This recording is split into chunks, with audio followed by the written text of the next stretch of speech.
Hi hello ನಮಸ್ಕಾರ. ಮುತ್ತು ಕಣ್ಮಣ್ ಸ್ವಾಗತ friends. ಅಂಗನವಾಡಿನ ಯಾವ ರೀತಿ ರೆಡಿ ಮಾಡಿದ್ದೀವಿ ಅಂತ ಒಂದಷ್ಟು ಕಿರು ಪರಿಚಯ ಮಾಡಿಕೊಟ್ಟಿವಿ ಫ್ರೆಂಡ್ಸ್. ಈ ವಿಡಿಯೋ ಕೊನೆಯ ತನಕ ನೋಡಿ. ನಾವು ಯಾವ ಥರ ರೆಡಿ ಮಾಡೀವಿ, ಏನೇನು ಮೆಟೀರಿಯಲ್ಸ್ ಇದ್ದಾವೆ ಮತ್ತು ಮಕ್ಕಳಿಗೆ ಯಾವ ಥರ ಬೇಕು ಅನ್ನೋದನ್ನು ಒಂದು ಸಣ್ಣ ವಿಡಿಯೋ ಮಾಡಿದ್ದೀವಿ. ನೀವು ಈ ವಿಡಿಯೋನ ಕೊನೆಯ ತನಕ ನೋಡಿದ್ರೆ ನಾವು ಏನೇನು ಮಾಡೀವಿ ಅನ್ನೋದು ಈ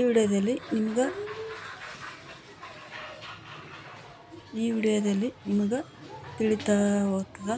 ಹಾಗೆ ಎಲ್ಲರೂ ಈ ಚಾನಲನ್ನು ಸಬ್ಸ್ಕ್ರೈಬ್ ಮಾಡ್ಕೊಳ್ಳಿ, ನಿಮ್ಮ ಫ್ಯಾಮಿಲಿ ಫ್ರೆಂಡ್ಸ್ಗೆ ಶೇರ್ ಮಾಡಿ, ನೋಡಿ ಹೇಗಿದೆ ಅಂತ ತಿಳಿಸಿ ಅಂತ ಕೇಳ್ತಾ ಇದ್ದೀವಿ. ಪ್ಲೀಸ್ ನಮ್ಮ ಚಾನಲ್ಗೆ ಸಪೋರ್ಟ್ ಮಾಡಿ, ಪ್ಲೀಸ್ ಎಲ್ಲರೂ ನೋಡಿ ಅಂತ ಕೇಳ್ತಾ ಇದ್ದೀನಿ.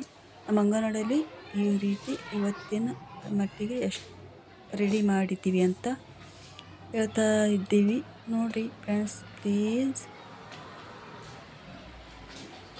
ನಮಸ್ಕಾರ ಎಲ್ಲರಿಗೂ.